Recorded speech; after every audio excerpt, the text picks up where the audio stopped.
Gérard Lenormand, chanteur à la voix chaleureuse, associé à la musique française depuis plus d'un demi-siècle, conserve aujourd'hui, à 80 ans, une douceur, un sourire tendre et un regard pétillant de foi en la vie. Pour lui, l'amour et la musique vont toujours de pair, deux sources de force qui l'aident à surmonter les hauts et les bas de la vie. Et lorsqu'il annonça qu'il préparait un mariage à l'église, la France entière sembla s'apaiser, ressentant le bonheur éclatant d'un artiste qui avait connu tant de tristesse et de solitude par le passé. Ce n'était pas seulement un événement privé, mais aussi le symbole d'un amour renaissant, d'une foi restaurée après de longues années d'épreuves. Gérard est né le 9 février 1945 à Bénouville, une terre française paisible, où l'atmosphère de la guerre est encore présente dans les mémoires. Son enfance fut moins complète que celle de beaucoup d'autres. Né dans une période troublée, alors que la France sortait tout juste de la guerre, il portait en lui des blessures émotionnelles qu'il ne pouvait partager que bien des années plus tard. Le père qu'il n'a jamais connu, la mère qui a dû lutter pour gagner sa vie malgré les difficultés, tout cela a laissé un profond vide en lui. La musique était son échappatoire, le lieu où il trouvait la paix et un sens à la vie. Dès les années 1960, Gérard Lenormand entame sa carrière artistique. Sa voix, claire mais aussi mélancolique, touche rapidement le cœur du public. Des chansons comme « Voici les clés », La ballade des gens heureux ou « Michel » sont devenues des classiques, appréciés non seulement en France, mais aussi dans toute l'Europe. Derrière les paroles douces et pures se cache l'âme d'un homme qui a connu la perte et la solitude, mais qui choisit néanmoins de vivre avec foi et bienveillance. Tout au long de sa carrière, Gérard a connu des hauts et des bas. Il y a eu des périodes où il était au sommet de sa gloire, où son nom apparaissait fréquemment à la télévision et lors de concerts prestigieux. Mais il y a aussi eu des périodes où il a failli disparaître des projecteurs, où les tendances musicales ont changé, où de jeunes artistes sont apparus. Pourtant, au lieu de blâmer le temps, il a choisi d'accepter, de prendre du recul, de vivre plus lentement et de composer pour lui-même. Il a dit un jour « La musique n'est pas faite pour la gloire. La musique est faite pour vivre, pour guérir. » C'est cette philosophie qui l'aide à toujours garder l'esprit serein face aux changements de la vie. L'amour pour Gérard Lenormand n'est pas venu tôt. D'un naturel calme et introverti, il ne se confiait pas facilement. La vie dans le monde de l'art l'entoure toujours de bruit, mais lui-même aime le calme, aime s'asseoir seul pour réfléchir, écrire des paroles. Il a connu des amours inachevés, des ruptures regrettables, des moments où son cœur n'était pas prêt à rester. Peut-être est-ce son manque d'amour enfantin qui le rend toujours réservé face à l'amour. Il a peur de la perte, peur d'être abandonné et peur de ne pas être assez bien pour apporter le bonheur à quelqu'un. Puis, à plus de 70 ans, un miracle se produit. Il rencontre celle qu'il appelle le dernier miracle de sa vie. Elle ne surgit pas comme une tempête, mais doucement comme une brise, lui procurant un sentiment de paix qu'il pensait ne jamais retrouver. Entre eux, pas d'impulsivité juvénile, pas de promesses irréalistes, seulement de la compréhension et du respect. Ils se promenaient ensemble sous les arbres d'automne, préparaient des repas simples et écoutaient les vieilles chansons qu'ils chantaient. Interrogé sur son mariage à venir, Gérard sourit, les yeux brillants de joie comme un jeune homme amoureux.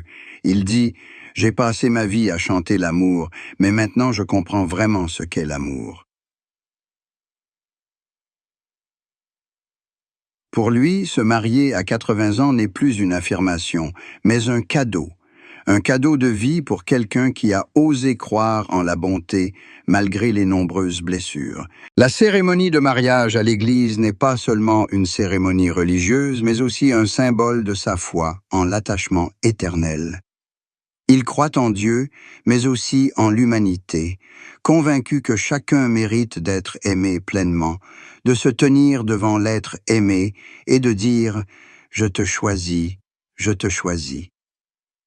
C'est pourquoi, en décidant de célébrer sa cérémonie de mariage à l'église, il souhaitait faire de ce moment une affirmation durable. Les amis et la famille de Gérard furent émus d'apprendre son mariage imminent. Tous savaient combien de solitude il avait traversé, combien de longues nuits à penser à la vie, combien de pertes avaient fermé son cœur. Et maintenant, en le voyant sourire, en le voyant tenir la main de sa femme, tous comprirent que le vrai bonheur ne vient pas de la jeunesse, mais de la tolérance et de la gratitude. La santé de Gérard n'était plus la même qu'avant, l'âge l'avait ralenti. Mais dans ses yeux, il y avait toujours la flamme de l'artiste, la flamme de la passion et de l'amour de la vie. Il ne se produit plus régulièrement, mais compose toujours, enregistre toujours de petites mélodies, comme une façon de dire à la vie qu'il est toujours là, qu'il aime toujours, qu'il rêve toujours, qu'il croit toujours. Un ami proche a raconté que pendant les préparatifs du mariage, Gérard semblait avoir retrouvé sa jeunesse. Il a passé des heures à choisir la musique de la cérémonie, à rédiger les faire-part à la main, à répéter une chanson spéciale à dédier à sa future épouse le jour J. Il souhaitait que le mariage ne soit pas un spectacle, mais une cérémonie de l'âme, où la musique, l'amour et la foi se marient. L'église qu'ils avaient choisie se trouvait dans un cadre champêtre et paisible, au milieu des champs et des oliviers. Je voulais entendre le vent pendant nos vœux, sentir la lumière briller à travers les vitres, savoir que notre amour était sincère, a-t-il déclaré. Les jours précédant l'événement, Gérard repensait souvent au passé. Les concerts sous les projecteurs, les longues tournées, les nuits solitaires dans des hôtels étranges. Il a compris que ce qui fatiguait les gens n'était pas le travail, mais le sentiment de ne pas être aimé. Maintenant qu'il a quelqu'un à ses côtés, partageant tout, de la joie à la tristesse, il a l'impression de renaître. Des amis proches disent qu'ils n'ont jamais vu Gérard aussi heureux. Il sourit davantage, parle davantage, et évoque toujours sa future épouse avec affection. Elle est non seulement sa compagne de vie, mais aussi son âme sœur. Elle l'a encouragé à se remettre à la musique, ravivant sa passion pour la composition. Il a dit un jour, « Quand j'écris de la musique, je n'écris plus pour le public, j'écris pour elle. » Et ce mariage est non seulement la joie personnelle de Gérard, mais aussi une source d'inspiration pour beaucoup. Il prouve que le bonheur n'a pas d'âge, que le cœur n'est jamais trop vieux pour aimer. À 14 ans, Gérard ne cherche plus de rêves lointains.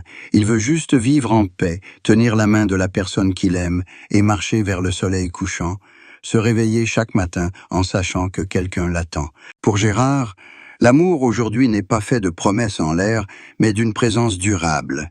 Il a dit « Nous n'avons rien à prouver. Nous avons juste besoin d'être ensemble, et c'est suffisant. » C'est un amour qui a traversé toutes les épreuves du temps et de la vie, et qui est désormais sanctifié par les vœux prononcés à l'église. Le jour du mariage eut lieu par un doux après-midi, sous le soleil jaune pâle de la campagne française. Gérard portait un costume simple, le sourire radieux comme toujours. Lorsque la cloche de l'église sonna, il prit la main de sa femme. Leurs regards se croisèrent. Nul besoin de parler, car tout était compris. Ceux qui assistèrent à la cérémonie ce jour-là dirent que c'était l'un des plus beaux moments qu'ils aient jamais vus. Un homme qui avait vécu assez longtemps pour comprendre que l'amour est le seul miracle qui puisse rajeunir. À la tombée de la nuit, lors d'une petite fête avec amis et famille, Gérard entonna un chant dédié à sa femme. Sa voix résonnait encore, moins forte qu'avant, mais chargée d'amour et de gratitude.